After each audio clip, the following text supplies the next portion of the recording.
So once we become aware of these instances, this is the tool that we use, and it becomes easier to identify when you're not truly in line with who you really are.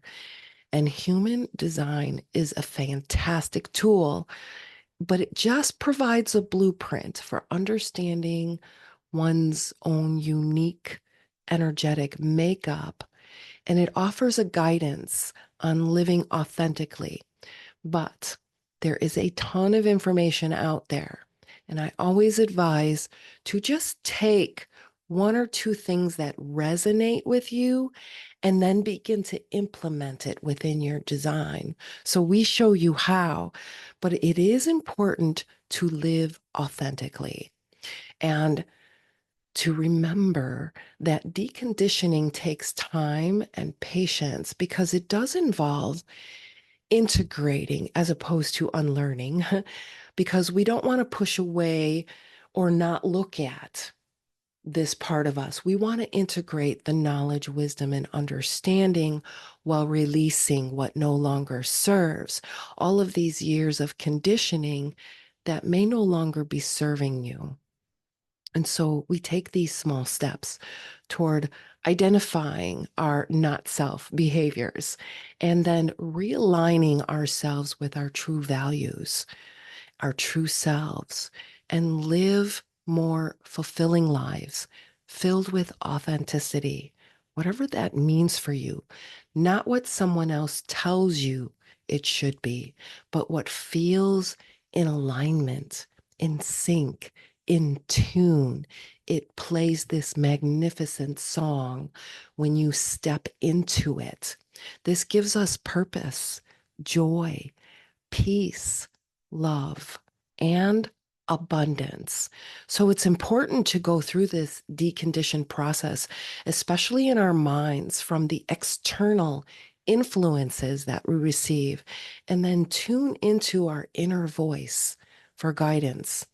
And becoming aware is the first step because your awareness, your focus, attention, and awareness is your most precious gift, and it is a very hot commodity.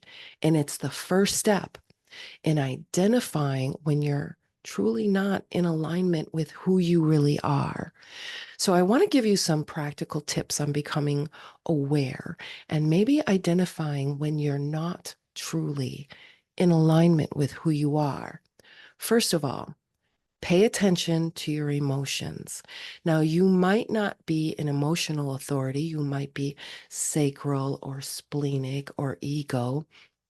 Pay attention to what's happening within those centers because emotions can be a powerful indicator of whether or not we're living in alignment with our inner authority. So if you find yourself feeling consistently anxious, stressed out, not happy, it may be a sign that something isn't quite right. Pay attention to that. And number two, listen to your body. So our bodies will give us signals, very subtle signals, when something is off balance.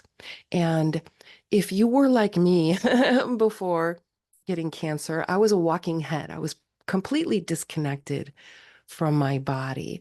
But learning how to listen to my body and listening to those signals and paying attention to when physical symptoms might be experienced, like headaches or stomach ache, as well as feelings of tension or uncomfortableness, discomfort. Pay attention to those.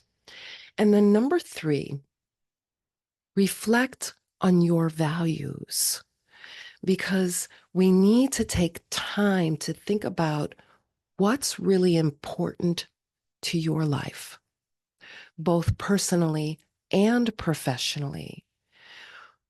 What are the choices that you're making right now? Are they aligned with your values? If not, it may be time to reevaluate your priorities. And we do this in the 6 areas of the manifestation wheel. And this is a powerful tool where you can focus in on those 6 areas and you know exactly what you're saying yes to, and you know exactly what you need to say no to. And then number 4, some people say consider the opinions of others. While I know it's important to trust your own intuition and inner voice, sometimes the universe, if you will, might show me another perspective. And this can help shed light on areas where I might feel out of alignment.